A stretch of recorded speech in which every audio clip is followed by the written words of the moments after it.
Sí, yo es que no creo que haya ninguna humillación y esa idea que se está estableciendo que en España no hay justicia y en Europa nos enmiendan la plana no es cierto. En un asunto, siempre pensamos que el momento en el que estamos es el más grave de la historia, pero ha habido momentos mucho más graves que este, por ejemplo, cuando se ilegaliza a Herri Batasuna. Y se plantea Europa, dirá que la justicia española... Bueno, pues la justicia española ilegalizó a Herri Batasuna y la justicia europea confirmó la corrección de esa ilegalización. Claro, decir humillar es un término muy grueso. Aquí hay un juego judicial en el que te pueden decir estamos de acuerdo con esto, no estamos de acuerdo con esto. Convendría recordar que España es de los países con menos, digamos, varapalos judiciales por parte de la Unión Europea. Eso hay que tenerlo en cuenta. Tiene, por ejemplo, muchos más Francia que España. El problema es que cuando tú eres vicepresidente, cuando tú estás ya en el Ejecutivo, no puedes decir que se ha humillado a la justicia española, porque primero porque no es cierto y segundo porque tú ya tienes un cargo que no te permite decir esas cosas.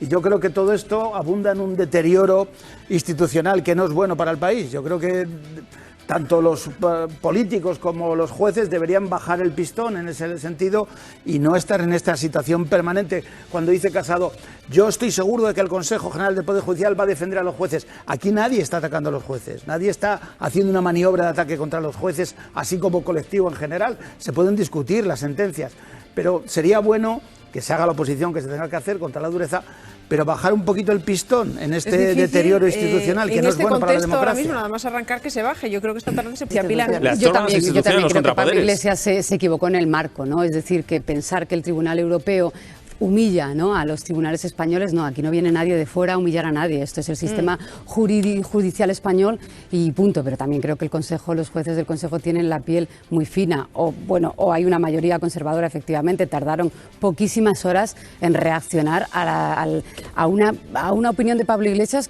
que, de lo contrario que dice todo el mundo, yo sí prefiero que un vicepresidente se siga expresando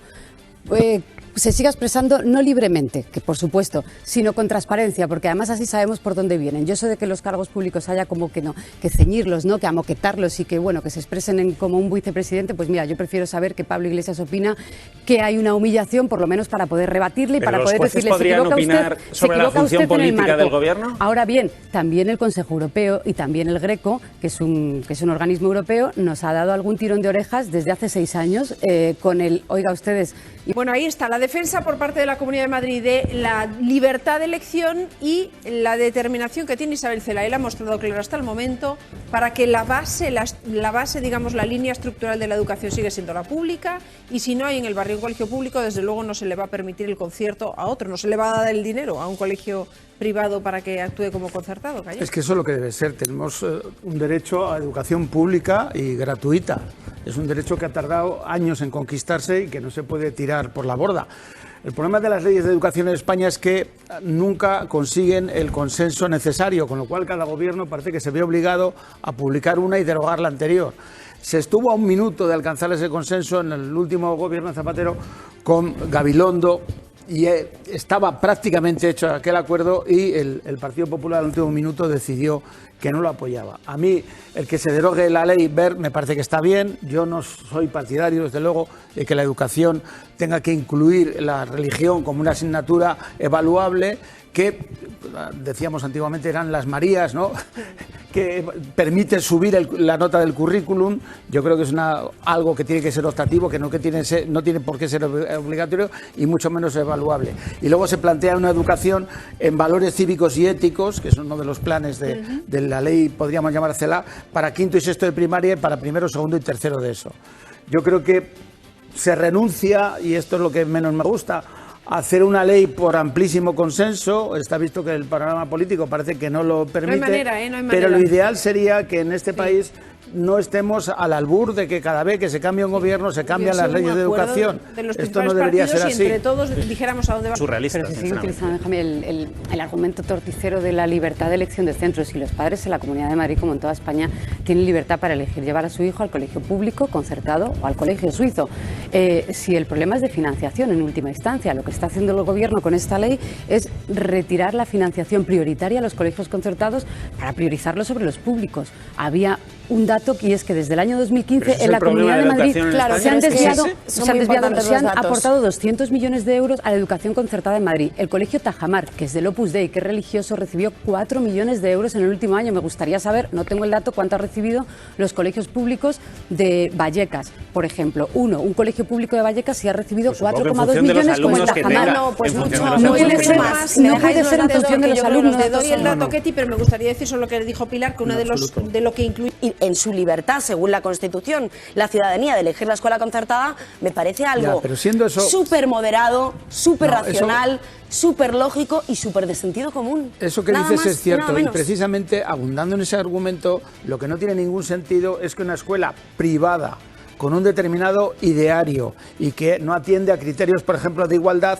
reciba un dinero completamente desproporcionado al número de alumnos que tiene. En Madrid, y todos los que estamos aquí vivimos, sabemos que es perfectamente necesaria la educación pública, aunque solo sea como una vía de integración a los hijos de personas que han venido de otros países. La escuela pública tiene que ser una escuela de ciudadanía, una escuela de formación, una escuela que permita una cualificación profesional. Y por eso tiene que tener un tratamiento prioritario en cuanto al dinero, porque si no, acabamos convirtiendo la escuela pública en una especie de gueto, en una especie de aparcamiento.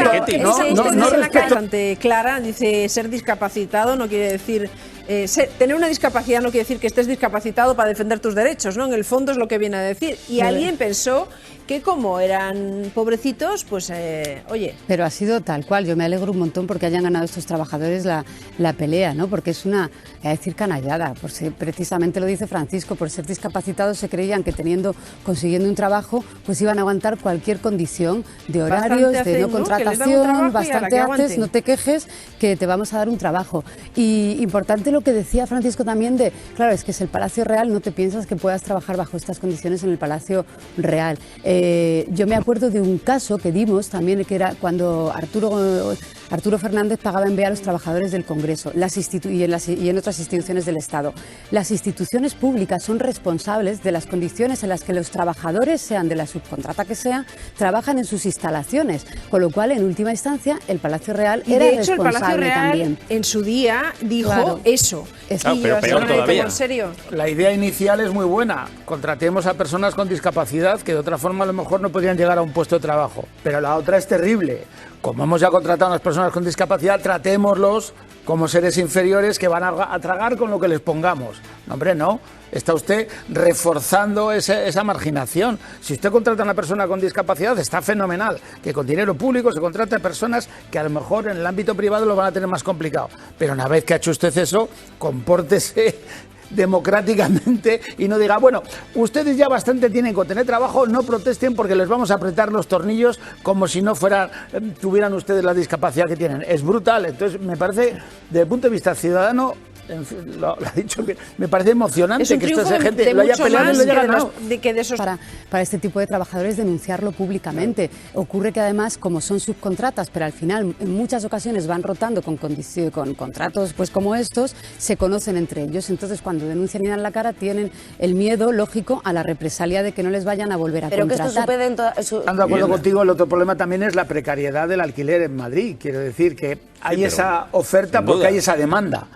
Es decir, si hubiera un mercado de alquiler no disparatado, razonablemente organizado, que no te costara un ojo de la cara vivir de alquiler, posiblemente este tipo de cuestiones tendrían menos vigencia, menos fuerza.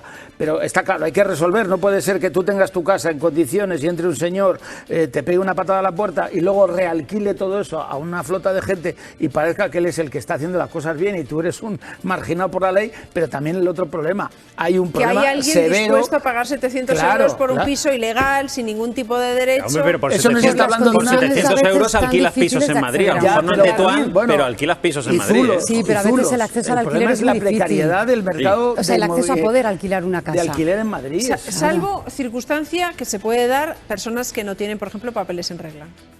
papeles que en no regla, pueden acceder al mercado, gente a la que pide muchos gente que no meses, tiene gente a la que pide permiso de residencia, claro, sin residencia, gente que no tiene para pagar a lo mejor 5 o 6 meses. A veces te piden unos avales desorbitados y la gente no conoce que la ley juega a su favor y que puede reclamar no pagar 5 o 6 meses de avales. O sea, a veces las condiciones para alquilar son muy duras, te piden hasta contratos fijos de trabajo, ¿no? Sí. Y eso es un factor. Es verdad que, bueno, viento a favor, que parece que desde la Comunidad de Madrid, pero ahora también desde el Gobierno, parece que se quiere hacer algo con esto de sobre todo diferenciar bien, entre las mafias y la gente que accede a viviendas porque no tiene recursos. Y si por lo menos establecemos la diferencia entre desahucio express para mafias, el lucro cesante de no haber alquilado su casa y en ocasiones porque se la han destrozado. Y un vacío legal, con lo cual tiene razón de ser. Claro, y un vacío legal, porque este fenómeno que estamos viendo de las mafias es relativamente nuevo. Es decir, no han proliferado tanto las mafias ocupando edificios enteros en la Comunidad de Madrid desde hace años. Es verdad que cuando falla la administración... Se ha ido dejando y cuando nos hemos dado cuenta hay gente muy profesionalizada. Hay gente profesionalizada y además es que las víctimas son precisamente muchas veces quienes están dentro, porque luego no tienen ningún derecho. Es decir, que es verdad que el acceso es más rápido, claro, le pagas 700 en negro de cualquier manera, pero a ver cómo reclamas, qué derecho tienes. O sea, es decir, hay un vacío absoluto en el que, y la vulnerabilidad es tremenda, ¿no? Y hay una situación que decís diferenciar, tú decías diferenciar, pero fíjate, nosotros estamos contando aquí el caso de un hombre